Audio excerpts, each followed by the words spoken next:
All right, people, we've wrapped up all of our top 10 lists of last year. Now we're ready to get into this new year. We are kicking it off with our 400 subscribers celebration. Back in January, you guys were awesome enough to finally get us to 400 subscribers, something that we were hoping to hit at the something that was a goal of ours going into 2021 that we successfully managed to accomplish, and it's all thanks to you guys. We've also got some big announcements on today's live stream. Chris, you got anything to say to the people before we get started? I just want to roll the graphics and get into this one, man. Let's do it then.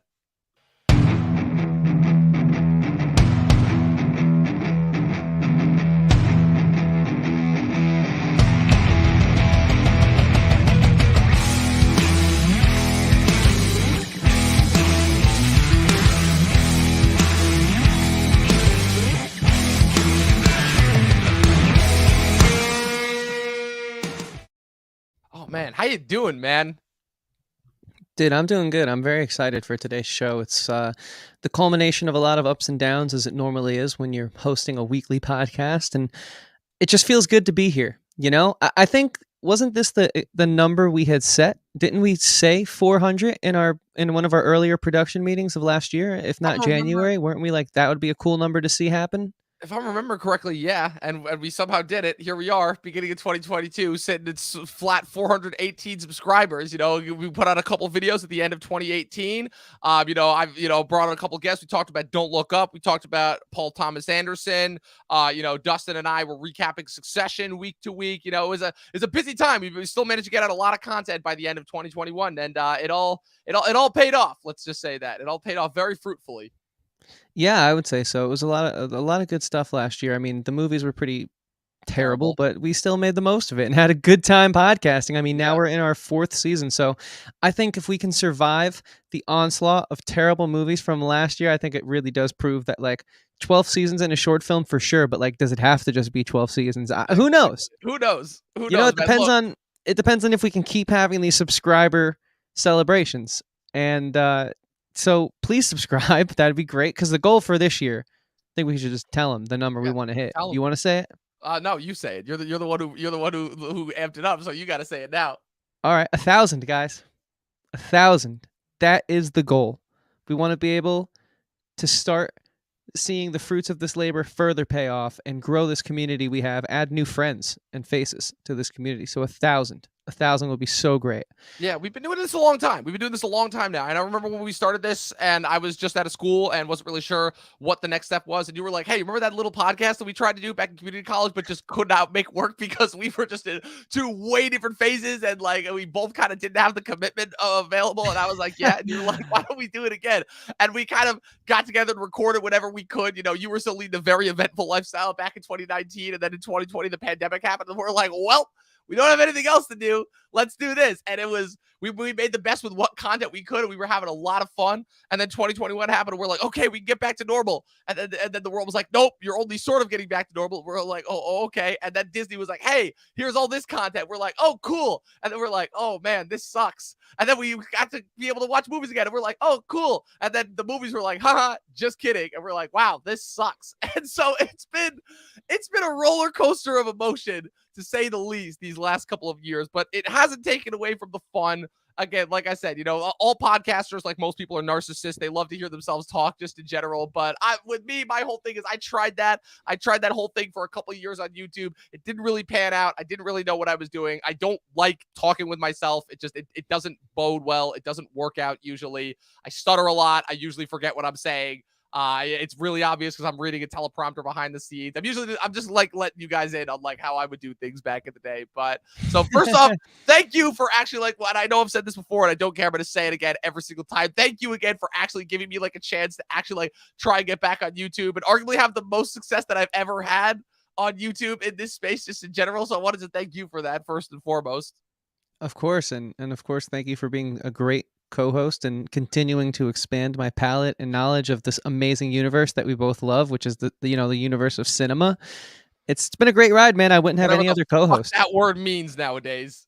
Right, and depends on who you ask, but yeah. I wouldn't have any other co-host to do this with. You know what I mean? Like, even if, thanks, man. And I don't think this will be the case, but even if 400 subscribers is the farthest we get, I'll still keep doing this show because it's just such a damn fun time. We get to hang out. You live far away. It's a great way to keep in touch. So, you know. Yeah, it's funny because it still takes me back to the beginning of the pandemic when when we finally got in touch with Professor Pat again, and we at that point we had been podcasting for like what 7-8 months straight or something like that, just doing nothing but podcasting. And Pat was like, "Wow, Chris, it's even though I know you haven't seen Dom because of the pandemic, I almost feel like you two have gotten closer, not farther apart because of how similar your thought processes are aligned." We really did talk. It's crazy. We talked more during It the is. first year of the pandemic than I we would had make an prior. argument. I would make an argument that those first like 6 months of the pandemic in 2020 was the most that we had ever taught. Because like I'm gonna let the people in on a little secret. When we first met back, what was it like? Yeah, 2016. When we first met back then, we got along really well. But it's definitely one of those relationships where in the moment, every time you hang out with that person, you're like, oh, you're so cool. You're awesome, and we get along with each other super well. And then outside of those moments, I was like, hey, you want to hang out? And it was either no response or whatever you did respond. It was like, hey, I'm busy. And then after the fact, you were like, and then you were like, oh, I can't hang. But then, oh no, I forgot I had this plan. Like, so I'll say it didn't start off on the best of terms. I will say that, but I'm glad. But here's what I will give you credit for. I will give you credit is that when I went away to college for the first time, you were the only guy, and I mean this when I say this, you were the only guy who actually like bothered to from my hometown that bothered to reach out to me, see how I'm doing, which is something that I will still admit no one else in my hometown does. Not one person. Aside from, that's not true. Like one other person besides you does reach out, and that's Dustin. And that's about it.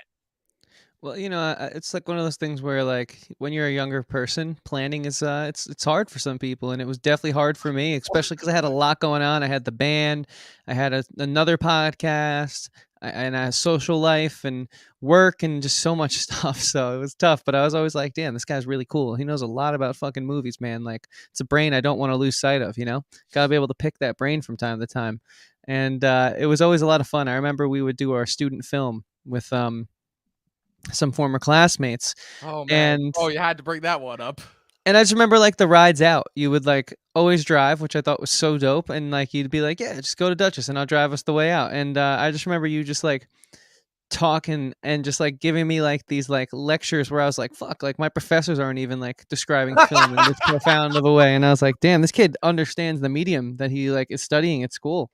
I was like, wow, this is very impressive. I always found your knowledge and the way you were able to convey it very entertaining, which I think is why I wanted to do a podcast with you, but also like valid and very poignant. It was delivered in a way that I was like, I could listen to this guy talk about movies all day. Now here we are, Here we are. not 4 years we later, are. Oh, almost 8 years later. Yeah, almost.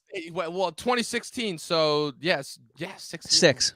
Fuck. Oh my God, that's been a 6, long yeah. time.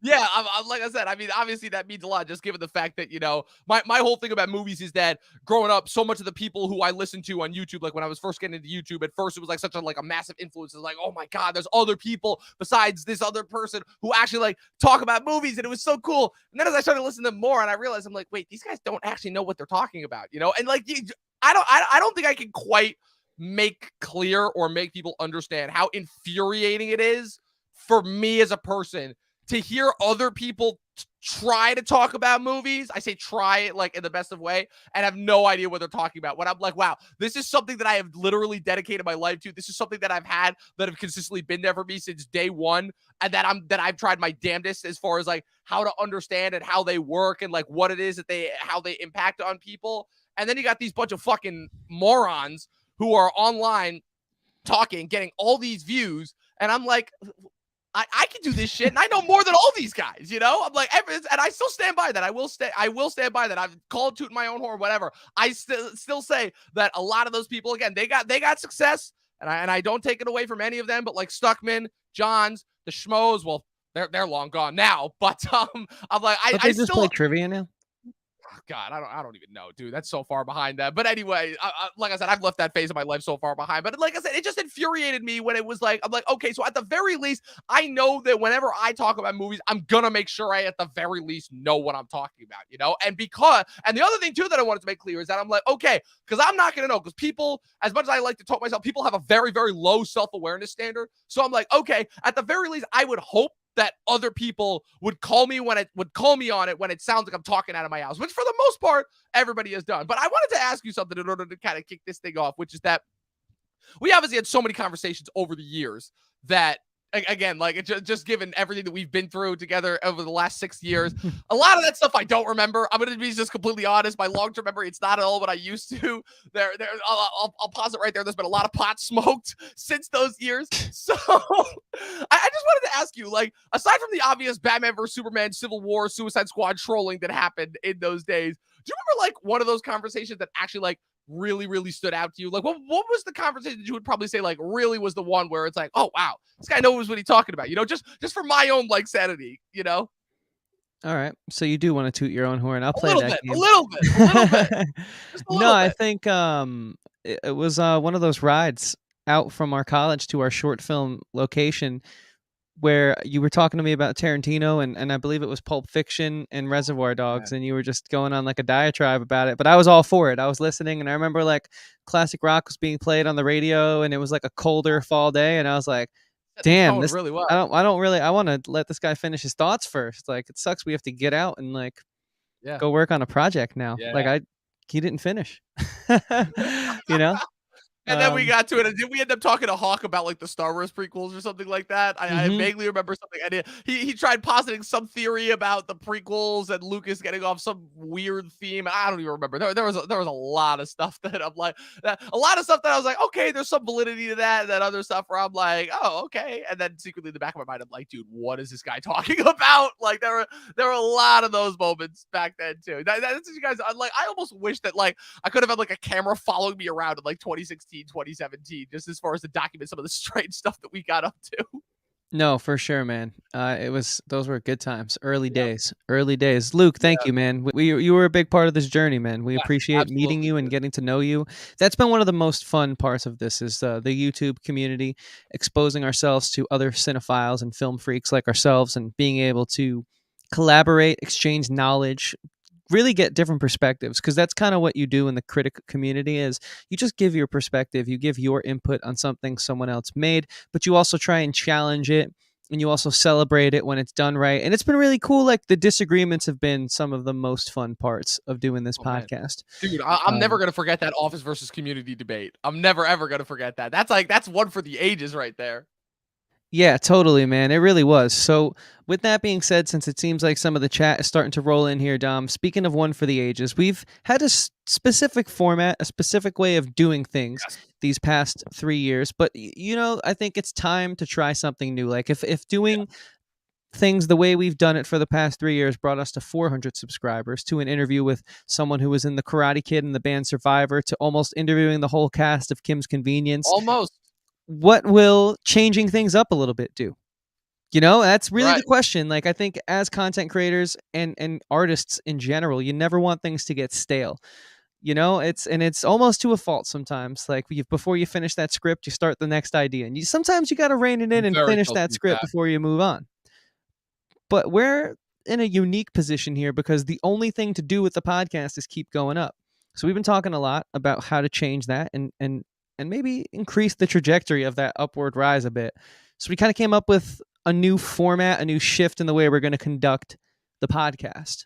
I'm really excited about it. Yes, absolutely. It's going to be hopefully very productive. So as you guys know, we kind of like moved our live stream format that we were kind of doing on Monday nights. We moved them over to Sundays at the beginning of the year. That's been pretty fruitful, very productive. Like I said, we had a lot of fun in January. You and David covered the Peacemaker, the premiere. We did our top 10 worst, which, oh man, thank you again so much for doing that with me. That was just such an absolute blast. I figured for the year of 2021, we just had to do it, you and me, and it worked out. We did our top 10 favorite TV shows and movies, both of which were really, really great as far as recapping it. But we still are going to keep the Sunday streams going for the time being, but they're going to exist in a little bit of a new format. So we're taking off next Sunday for Super Bowl Sunday, mostly just because, I mean, let's face it, like just with the massive return and just the absolute insanity that this American football season has been this year, I think it's safe to say that that's where all the eyes and all the attention is going to be. Don't worry, we will still be releasing shorts and TikToks recapping all of the trailers that come out during that day. The following Sunday, though, that being Sunday the 20th, when we make our grand return, we will be doing that podcast episode. We will actually be covering the entire show that will be dropped on Amazon by that time period. It's this little animated show called The Legend of Vox Machina that we've been having a lot of fun watching so far. And that will officially be on the new home for the Talkin TV live streams, that be at our Twitch channel. Yes, that's right. We are joining Twitch. We said we weren't going to do it for the longest time. We held out on it, but we are finally moving over. We're going to be on Twitch, going live at 11 on Sunday mornings now. So that's going to be our Twitch account at Talkin TV Podcast on Twitch. If you guys want to go over there, give us a follow right there so you guys can get prepped for when we eventually start going live. That's where all of our live streams are going to be from now on. Our live streams will no longer be on YouTube. Occasionally, we might put up a clip from it here and there, but for the most part, again, if you have been a fan of these live streams and you've really, really enjoyed it and you like tuning in every Sunday because you know, okay, at the very least, I'm going to get a Talkin TV Podcast live stream, you're still going to get that. Just go over to Twitch now in order for that. Like I said, Twitch at Talkin TV Podcast on Twitch. Chris, I don't know. Twitch is still something that I'm relatively unknown with. Like I usually don't. I've been a relative stranger to it. It's like maybe you can tell them a little bit more about why the reasoning for this move as far as that goes. Sure, yeah. As creators, we want to do what makes us happy, which is long form content. But we also want to give you guys what you like. And just looking at our data analytics and just in general, the videos that get the most comments, the most views, there are shorter form content here on YouTube. And it sucks because our audio, Spotify, Anchor, Apple, Amazon, all those places you can listen to podcasts, they get a decent amount of views, long form, but it just doesn't translate to YouTube. So we were thinking the long form makes us happy.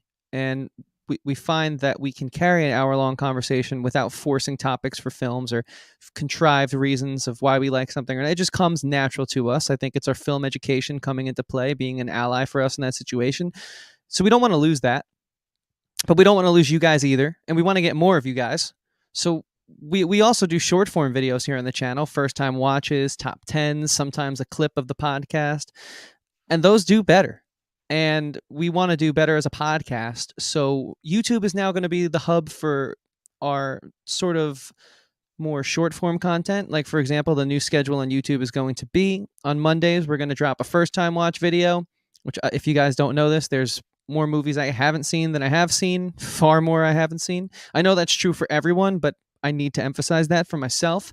We're also going to go through TV shows we haven't seen or rewatching again in a long time. And that's going to be on Mondays. Those first time watch videos, traditional to the ones you've seen on our channel for, let's say, our Fast and Furious Halloween franchise. And we've even done some one-offs like Silence of the Lambs and Face Off. So they're out there. Go watch them if you want to kind of know what's going to be coming to you on those Monday slates. And if we don't get one of those out on a Monday, it's going to be one of Dom's famous top 10s, aka a community top 10, which is the video of all videos. I don't know how I pulled that off, but hey, man, right time, right place, pandemic. So right. And then Friday, we've also been having a lot of fun, and it seems like you guys have really been liking our shorts where, they are fun to make. So I get it. You just, hey, I just finished watching something. Let me hold my phone up to my face and just give you my quick thoughts in under a minute. It's kind of like a fun little challenge.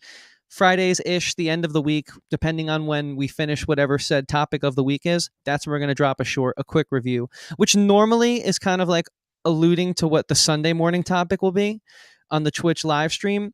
And the reason why we're going to Twitch is because that is where long form content is living and thriving. People stream for hours, and it seems there's an audience there that wants that. And we want to do a little bit of both. We're not one-sided as creators. I know Dom is working on multiple scripts right now, all of which have different personalities. Me, I'm working on 2 different types of albums right now. Don't fit us into a box because we won't fit in. Don't try. It's not going to work for us. But we do realize we have to do what works for the medium we're on. So it's real simple. YouTube is going to be short form, Twitch is going to be long form, and audio is going to stay the same.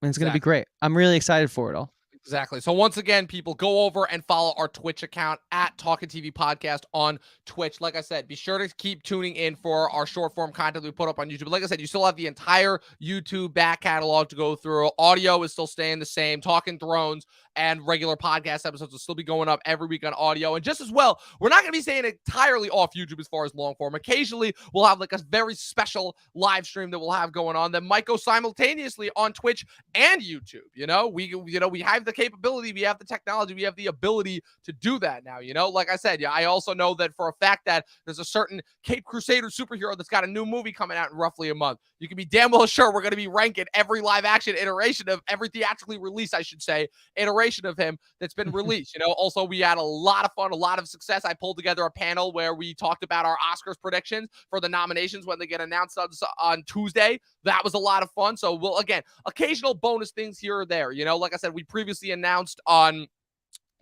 we previously announced that our next first time watch series was going to be Harry Potter. We will be doing that. That will be kicking off next week once we wrap up Book of Boba Fett this week. We will be ranking every movie in that series going forward. We'll be ranking every movie in that series once that first time watch series is finished. Like I said, it's all in favor of getting you guys the content that it is that you deserve, which is something that we've said first and foremost. Like, since we started this thing, we didn't want to be those guys that were catering to the studios in order to prop them up. We don't care about them. They had their chance. They screwed up. They've lost track of the zeitgeist. They've lost track of what the viewing audiences are actually interested in. And that's why it's kind of fallen to us, the YouTubers. It sucks because, unfortunately, obviously, we will never have the resources that those studios do, but we're making the best of it. And I'd like to think that just because we've got the passion that they don't, we'll still be able to put out, I think, much more quality content than they do. Yeah, I think so. I think that nails everything we were trying to say about it. So, changes on the horizon. We appreciate everyone who stuck with us for the old format. We're already seeing the fruits of the labor of the new format pay off. So, just stick around, guys. It's going to be a lot of fun. And I think the goal is to open up way more doors to hit that 1,000 subscriber mark and tenfold. And we're hoping we can do that with this. And again, thank you to all who have been here along the way. And he wants a Harry Potter book progress update. Give him that book progress. Just got into Hogwarts last night, Luke. I do about a chapter every 4 or 5 days, so that's kind of the pace I'm at with everything I have going on. But we just got into Hogwarts last night. It read beautifully. It was so awesome. I'm loving. I almost think it's unfortunate I didn't read the books first because I kind of see the movies in my head as I'm reading it, but then it adds extra elements, and then I kind of like embellish upon what I'm seeing that was portrayed on screen. So it's cool. I'm enjoying it.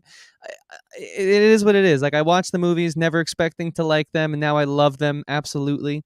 And so I didn't give myself a chance to read the books first, but it's all right because I'm reading them now, and they're a lot of fun, man. What about you? I know you're kind of going through the Harry Potter movies for the first time as well, and the books, right?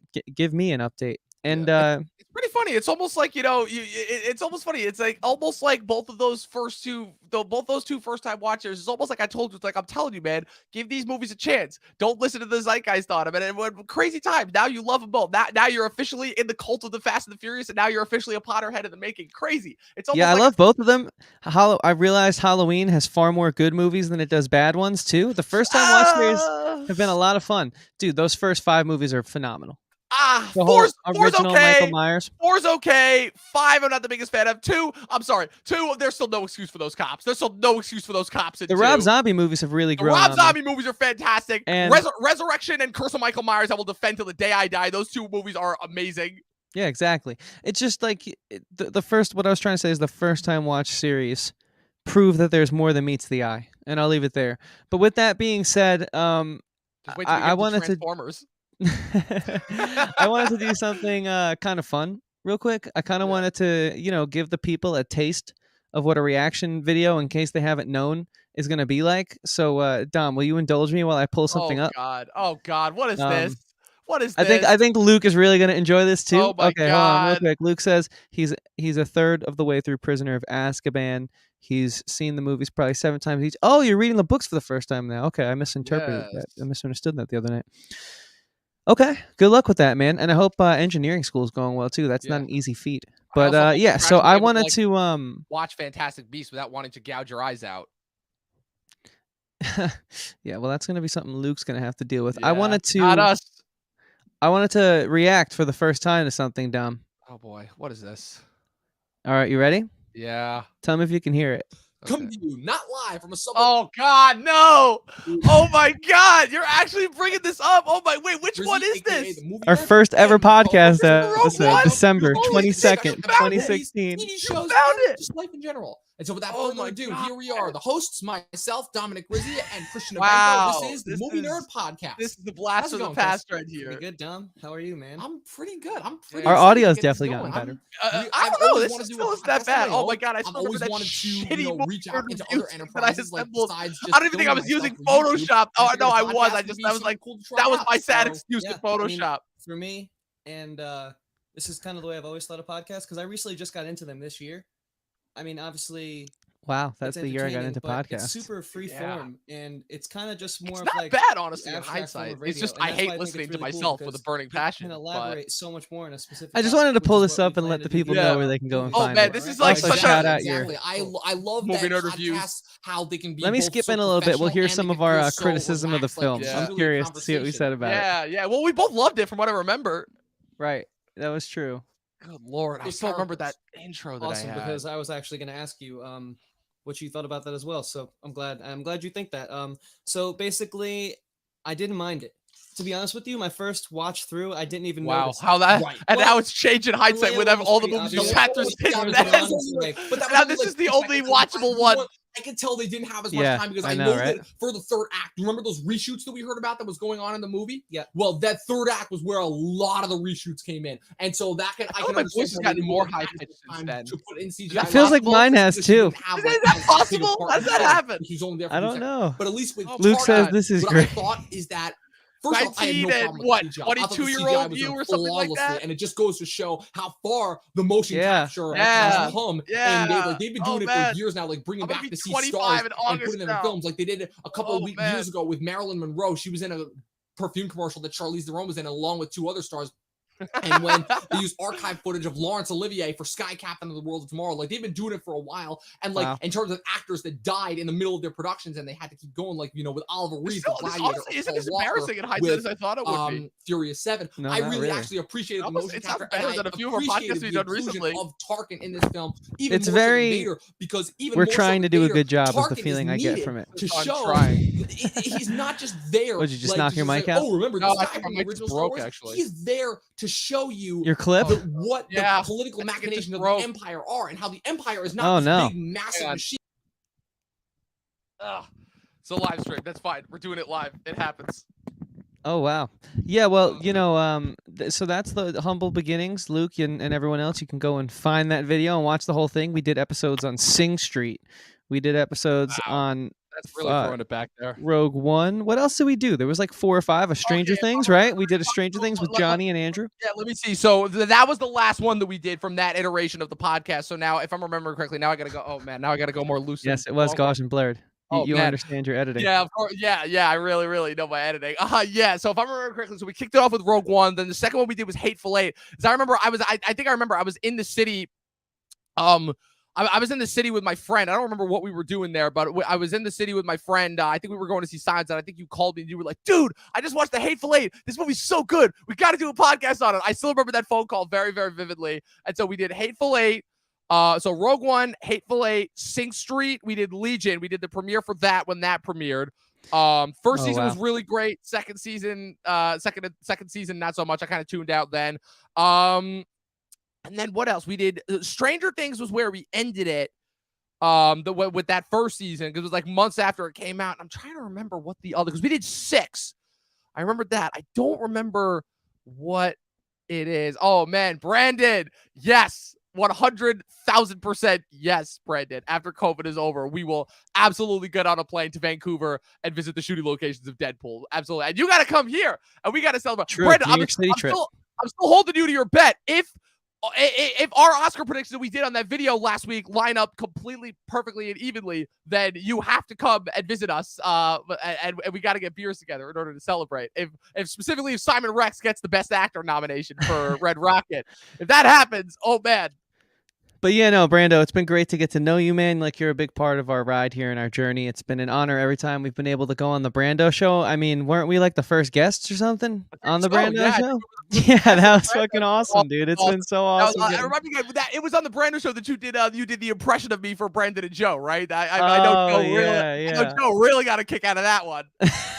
Joe lost his shit. I know he did. Remember he lost his shit to that. Because Joe loves making fun of me, and so obviously he'll love any time. What's it called? But he loves taking shots at my expense. Brandon, please, the next time that you are in New York, I will drive the 4 hours home to come and hang out because you are one of the few that are worth it. So 110%. No, yeah, man. A lot of good times with our YouTube friends and now community. you make me want to like dive through my YouTube catalog and try to find my Movie Nerd Reviews YouTube catalog and try and find what that sixth one was, because I know for a fact we did 6. I don't remember if they all got uploaded to YouTube, but like I said, I remember Rogue One. I remember. Oh man, God, there's so much shit on this channel. Oh my God, it's all terrible. I would play some, but I don't want us to get copyrighted because we already got because I already have so many copyright strikes on this whole channel. So yeah, Stranger Things, Sing Street, Legion. Oh, that's right. We talked about the Oscars, and you remember? I remember now. I rattled off. That was for the 2016 Golden Globes, and I rattled off like all my Golden Globe predictions like that off the top of my head back when I actually could do that. Yeah, no, those were good podcasts. I highly recommend you guys go find those if you cared about award ceremonies before we realized how much they suck. Which, speaking of which, like I think it's hilarious because like we just had I don't think this is consistently fascinating to me where we just had a whole 400. We just had, again, Brandon knows about this. He was on the video. We just had a whole Oscars predictions panel. It is like one of our most viewed live streams that we've had in a minute. And for the life of me, I don't know anybody who's actually going to be watching the Oscars this year. Like, that's crazy when you think about it. These things used to be like not the epicenter, but like one of the like pinnacles of film culture. And now like nobody cares. Is that just the internet? Is that COVID? Like, is that just like them consistently writing their own graves? Is that them just losing touch of like what it is that the people like about movies? Is that just us? Like, I don't know if you have any takes on that, but like, I'm still obsessed with the Oscars, even though they suck and even though they've completely lost all relevance with the current pop culture because they don't honor the movies that people actually watch. Granted, I don't even know if people actually watch movies anymore, but yeah, it's one of those things where I think it's more fun to hear people talk about it than to actually watch it at this point in time with just how far it's fallen. Right. You know what I mean? The opinion for a while, the award ceremony itself is just really boring. Like, I think that's problem number one is the fact that it's like, okay, so besides outside of like the awards politics and like the seeing who's going to win and constantly complaining about who they choose versus who we want to choose, and the fact that they never seem to that kind of like buying into like the awards politics bullshit of it all. It's just the fact that the actual ceremony itself is really tedious, really long, and really boring. It really is, man. It's just like no one wants to see Hollywood toot their own horn anymore, in my opinion. I think I'd rather see Ricky Gervais get up there at the Golden Globes and roast them for tooting their own horn. Like, that's kind of what I want to see. And it's not that I don't love movies and film. Obviously, I do. We're here right now, right? It's just the thing of it is when like the Hollywood hypocrisy becomes like a household term, we've caught on now. And it's just I don't care. You can't talk to me about climate change and then jet set across the world everywhere. If you really cared, you'd take a boat. You know what I'm saying? Like Greta Thunberg does. Say what you will about her, she puts her money where her mouth is. So it's like fair. That's fair. You know what I'm saying? Like, if you really care, for sure. you would actually do something that makes a difference instead of just get up there and espouse beliefs so casting directors think you're a safe bet for the next 5 to 10 years. Really, that's how I see it. For me, I think the minute that like they started to lose me was when they started talking about like, because obviously again the Oscars have like this this self-importance bullshit. They've had that going for the longest time, and again for the most part people have been willing to excuse it. But I think for me, the minute that I started to do was when they started talking about the importance of film. Like, oh, films are so important, stories are so important, they keep us together, they hold us together, and I'm like, oh no. I'm like, I know that like, the self-grandizing of Hollywood has always been a thing, but that was just like almost like a new level of like, I'm like, oh no, have they pulled a Christopher Nolan? Has the machine been broken here? Have they ultimately become self-aware? And I feel like if anything, the new Matrix film, God, I can't believe I keep bringing that up, is the ultimate example of the fact that I'm like, wow, Hollywood, even in the age of the internet, still has no self-awareness at all. And if anything, it just makes that both more hilarious and more embarrassing. And the funniest part is that it's not even like it's all like, it's not even like it's all of Hollywood, because then you have people like Dan Harmon and people like the Russo brothers who are so in tune with the culture, and every time, but they just seem to know exactly what the culture is into. And I'm like, why is that so difficult for the rest of Hollywood? I'm like, I don't understand. I'm like, why is it that they're putting out these faux attempts at like understanding what the culture is when it shows that like the culture has so far surpassed them? Like, I get it that like the internet has become like such this really difficult there's really like kind of difficult bouncing off point as far as like kind of beginning the degradation of media in general. And I've talked to you about this as well. Just the transition from analog to physical media was already kind of, oh my God, physical analog to digital media was already the beginning of like kind of the degradation of like the importance of film. Because you look back on even something like the 90s, like even the shittiest 90s film looks better than a lot of like some of the most expensive stuff that comes out today. And I said it's just the look of it in general. You know, there was just something about the look, that preservation, that capturing of memory in a physical form. As I've made this opinion clear, I do think that films with memories, that just adds a level of speciality to it. And as good as you can make something look now, it doesn't have the same effect, because at the end of the day, it's inherently more disposable. And I really, really do think that that's a tremendous part as to why movies in general just don't have the same effect anymore, because of that, because they are ultimately there's something, the fact that, like, you know, if you fucked up and screwed up a final print of something, that you would have to start over from scratch and that it could be lost forever. There was just something that just made that so much more important, so much more special, and so much cooler, you know? Also the fact that, like, you know, pre-internet, you could get away with crazy twists like Kaiser Soze, like I See Dead People, like the twist at the end of Memento, where it turns out the whole movie's been in reverse, that he's the killer. You know, the fact that you can get away with stuff like that, and the fact that that stuff seems so much more cooler, more important. And now in the internet, that stuff, I don't know if it's the fact of like the internet has made it less special inherently just because of people on there, or just the fact that, but whatever the case may be, it's just that stuff just doesn't feel as special anymore because of the internet, you know? And I don't know, I wanted your take on that, because it's something, it's a thought process that I've been having for a while, and it's not really something that I can really get out easily on like another like another podcast where we have, like, you know, we have these specific chapters and like these specific bullet points we have to hit in order to do the perfect time. But I don't know, those are just some thought processes that I've had for a while that I wanted to kind of throw your way and see what your take on that was.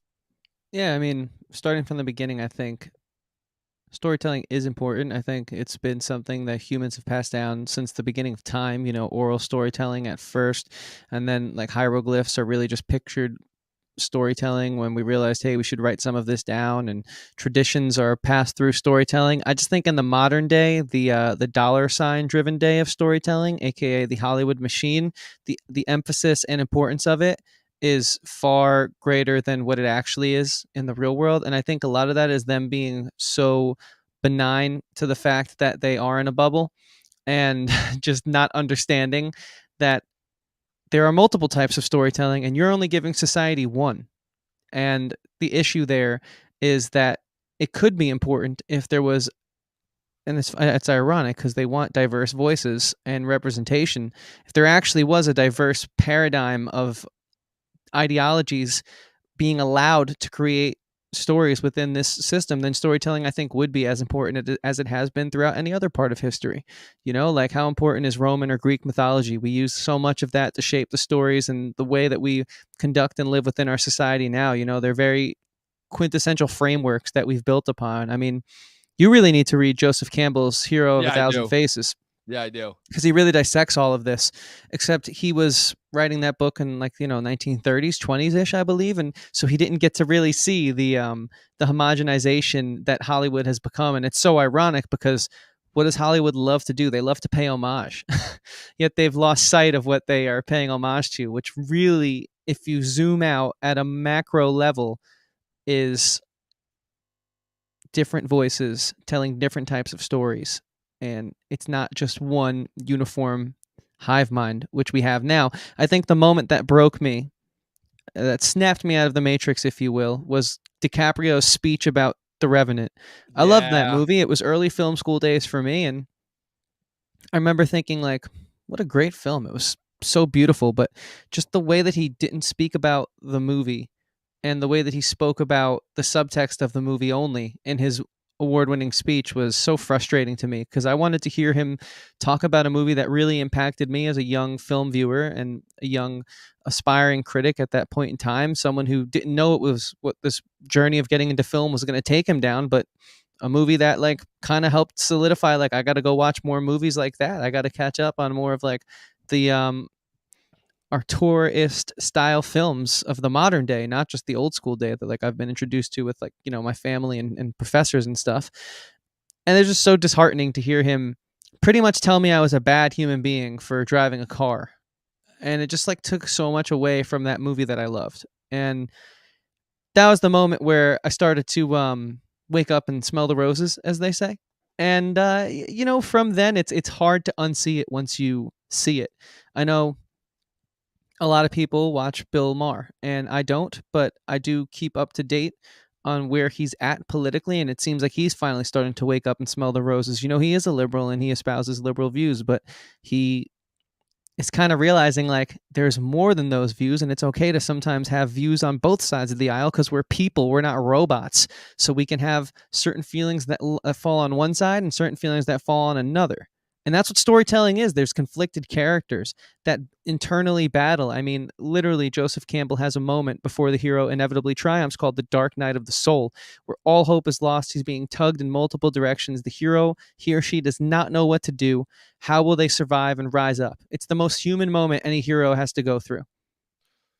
And where is that moment in Hollywood? Yeah. Where is that understanding that nothing is black and white, nothing is perfect? It's all in a gray area. And we've kind of lost that. We've kind of lost the tolerance for other voices. So that's why I don't care about award shows anymore. That's Yeah. why I really never did when it comes to music, because like for years, even prior to me being a film critic, I think in 2012, Lord's debut album, which is a great album. I actually really do enjoy Lord. I think she's a talented pop star, but she won Best Rock Album. And I was very You're like, confused That's because the not a Foo rock Fighters. song. Yeah, Royals is not a rock song. It's a very abstract pop song, but it's not a rock song. Foo Fighters put out a great album that year, and I felt they got not snubbed, just they lost to a categorical error. And I was like, how is this Man, you happening? want And to talk then about categorical errors? Look no further than the Oscars. right, exactly. I think they're a little more egregious than the music industry, but Yeah. they're no different, really. They're all cut from the same cloth, and so I think it just comes down to why people like watching YouTubers talk about the Oscars more than they probably like watching the Oscars. Because those really are the Oscars now. Because the YouTubers just want to celebrate the film. They don't want to be preached at by someone who's claiming climate change is killing us all, but is jet setting across the world with a new girlfriend every week. You know what I'm saying? Like, and I'm a Yeah. huge DiCaprio fan. He's phenomenal. But I'm just gonna call a spade a spade. Yeah, absolutely. And like when the fact that literally I've said it, I'm like, yeah, I love the Oscars. I won't watch the show though, because the show has become, I'm like, I watched the show for 5 years on end. And you even said it, the one and only time that we watched the Oscars together, but when me getting drunk and shouting at the screen was more entertaining than what was actually happening on the screen, until the end when we were both surprised as hell when Parasite won. I think that shows exactly where Hollywood's priorities as far as where the show goes. And the thing that kills me too also is if we're just getting back to like, again, the storytelling format, right? As far as like how stories are being presented. I mean, look at, again, as much as we continue to dog on them, look at what Netflix has done. Look at what all the as much as we joke and as much as it sucks, because the problem is the emphasis on like what people watch as far as like what the streamers would rather do. At the very least, the streamers are providing the story. And the reason to me why, and I'm fully on board with you now, why TV has been kicking film's ass for the last couple of years now is because they are actually doing the stories that film has been scared of. But I want to talk about what that actually means, because it's not just the types of stories that they're doing. That's one part of it. I think the other part of it is the format of stories. I've talked about this, and this is something else that I've been noticing throughout the last couple of years as well. And I think a big part of this as well, I think we talked about this a little bit last year when we did our Mortal Kombat review, which is that the formatting of stories. Obviously, for the longest time, it's like, oh, short form. And then TV came around. It's like, oh, long form storytelling. And that was traditionalist. And now, obviously, with the amount of experimentation that's been going on, again, like books, video games, all, like D&D campaigns, radio shows, all these different types of formats of stories that are just so interesting. And I'm like, yeah, I kind of want to get more of that. Obviously, they joke that like, oh, a 12-hour Hodorowski, adaptation of Dune, like that would never work. And I'm like, why not? Who's to say that wouldn't work? As much as I loved Villeneuve's adaptation of Dune and it was so cinematic, I'm almost like, might that not have been better if you just taken that budget and applied that to a TV screen? Apropos of that, some of the TV shows, and I'm like, okay, this is cool and all, but I'm like, I don't think this needs to be a TV show. This could like also be better served in format. Versus, I also see some video games, some cutscene video games, and I'm like, shit, I'm just watching the cutscenes right here. I'm not hearing any dialogue. I'm just having fun, just watching the visuals of the story, And just so far as like when it comes to like the experimentation, I think that also has a lot to do with it as well. When people talk about how they're so tired of seeing the same old thing, and we've talked ad nauseam about the fact that it's like, guys, there's really only 8 or 9 different story types you do, but it's how you do your different take on that. And I think that point has now got to the point where it's surpassed individual personal like implementation and storytelling. I think it has to do more so with just that's part of it. I think the other format is how you're going to tell that story, you know? And I personally think that is where the homework and the emphasis is not being done. And I still think that's part of the reason why the Marvel Cinematic Universe had such success, is because even though the individual stories themselves were not necessarily anything new, it came out at a time where it was just enough of a difference in order to kind of give us enough of a shock to our systems where we would be willing to embrace this new storytelling format. And we essentially sat through a decade-long TV series presented to us in big budget, live action, multi-million dollar blockbuster storytelling format. And that was something that was new. And that was something that had really never been done before, you know? And that's the stuff that I talk about when I say how I want Hollywood to change their stuff. Yes, I obviously want like actual passion and actual vigor, you know? And as much as I joke about the new Suicide Squad movie, I really am serious when I say, yeah, that is really the only movie that I saw last year that actually just had some passion, some vigor, some creativity, some surprises. That movie kept me locked in for 2 hours straight, which is something that barely any other movie can do. Like almost every other movie, even some of my favorite movies of the last couple of years, I get bored. I look at my phone. I go to take a bathroom break. And yes, part of that is the fact that we all have lizard brain now. We all have cell phone brain, and our attention spans, we can't focus for longer than what is the average now? 5 seconds, 7 seconds? I keep forgetting. It changes every time. It just keeps dropping. It keeps dropping. But the fact that the Suicide Squad was still the only movie that actually got me locked in, actually kept me invested, actually kept me entertained, and actually made me want to go back and rewatch. I just finished watching it again for like a 4th time, I think, before we got back on it. You know, and it's not just because it's a superhero story. If anything, it's the fact that it's implementing other styles from other films, you know, a Dirty Dozen, a Snatch and Grab, a war film, a Man on a Mission film, you know, like an escape film, a heist film, all those others, and crafting it is like, that's the stuff that I talk about when I say that, you know, when we want something to do. It literally, to quote from Blake Snyder, give us the same thing, but different, you know? Yeah, I think to just double back to your point about longer films not being able to find success, if anything proves that that's not the case, it's the Snyder Cut. You know, that movie literally was a huge hit from last year. Yeah. And 4 hours long. With good reason. And so I kind of wanted to, before we wrap this conversation up, just once again thank everyone for subscribing and being a part of this huge milestone for the channel. We really appreciate it. We're going to continue to have conversations like this year. And again, the new format change is something we can revise in a few minutes here. But before we get off this topic of the way the media landscape is changing, not only because of conversations like this, I think that a bunch of YouTubers are having now, not just us, even some of the larger YouTube channels, I think it's the tides are shifting a bit in the streaming wars. There's an article I want to share the screen with real quick. Okay. I saw a YouTuber break down the full article. I don't pay for Variety, nor will I ever, but the postulates here, the top points are all that really matters. So Variety says viewer data suggests many Netflix hits go from sizzle to fizzle really quickly. I like that, sizzle to fizzle. That's a good title. That's a clickbait title right there. It is, yeah, and I definitely clicked on the YouTube video where they broke this article down.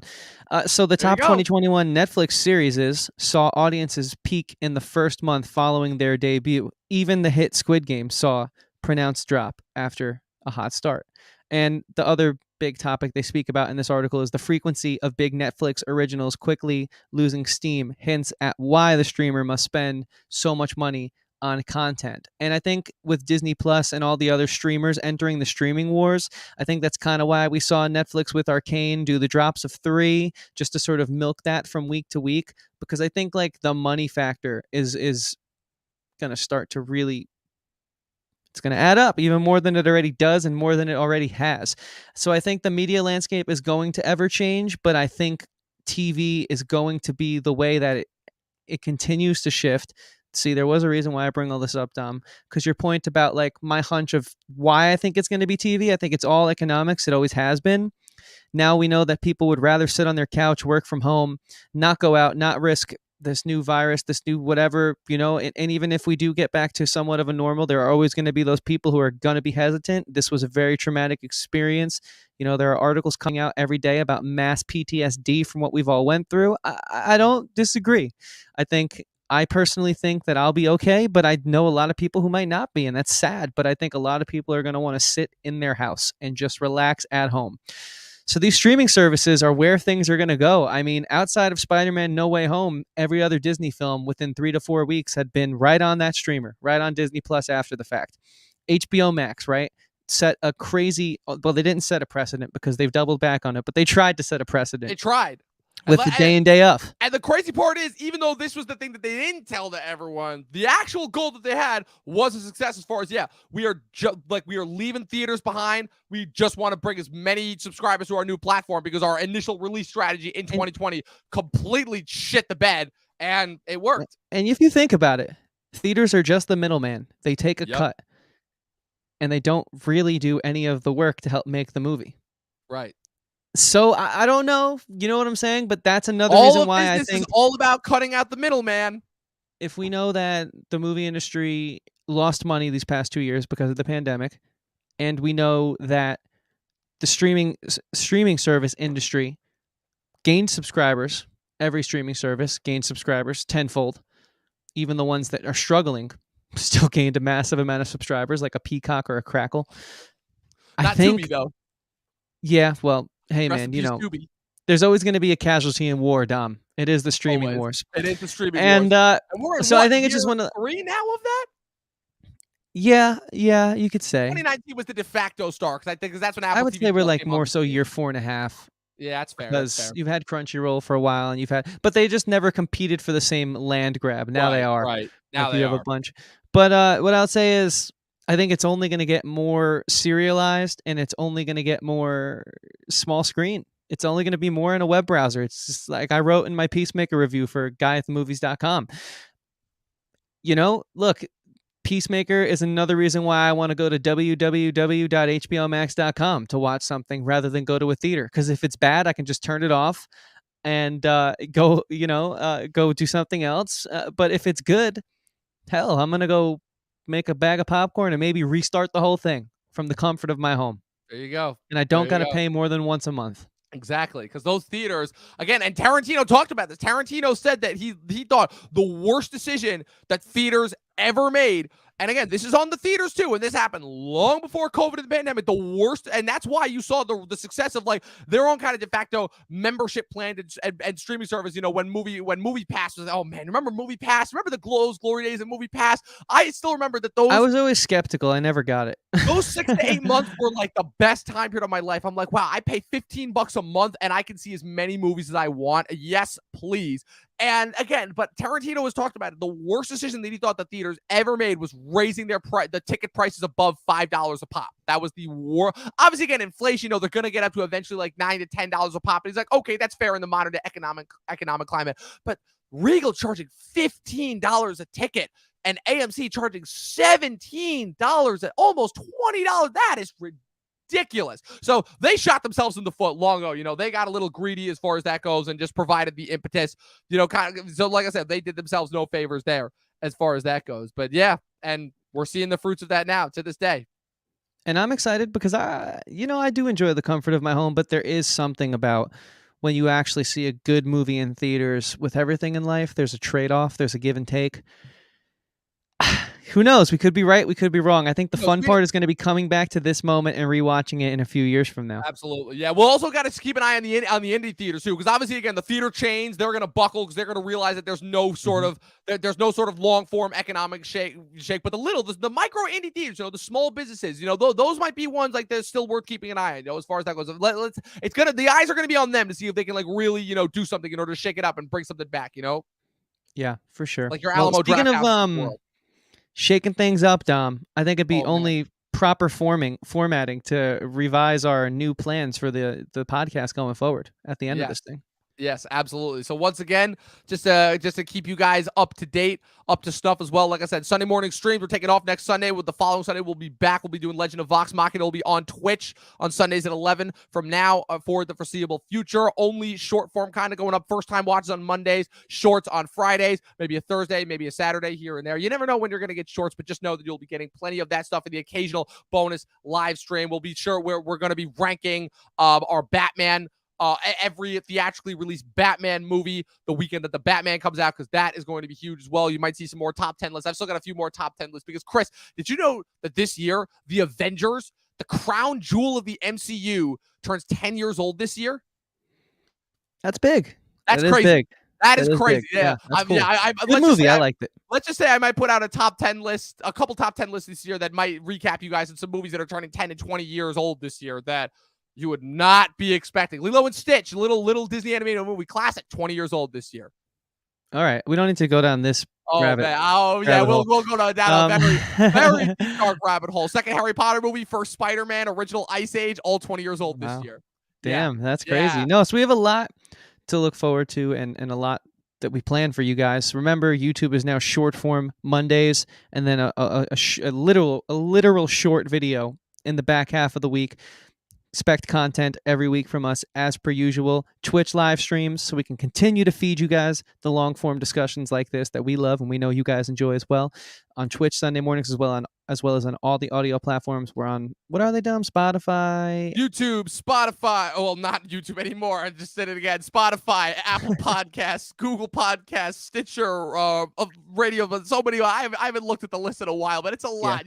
Radio Public's my favorite. I've never heard anyone Public, talk about it but us. That's the one I was thinking about. Yeah, I only exclusively listen on Spotify, and I refuse to pay for it as much as it continues. Apple, Amazon, you guys know the deal. Yeah, Apple actually gives it to you with guys in season as well. So be sure to stay tuned to all of that in order for more consistent updates about all of our stuff that we have going forward. Make sure to click the like button and the subscribe button on this video. It's been such a pleasure giving you guys the content that it is you deserve. We're not going anywhere. We're just shifting into a new form. You know, we're ascending to the next level in the cosmogenic cycle, you know, as far as that goes. I don't know if I got that. Yes, I don't know if I got that terminology right there, but I feel like that's close enough.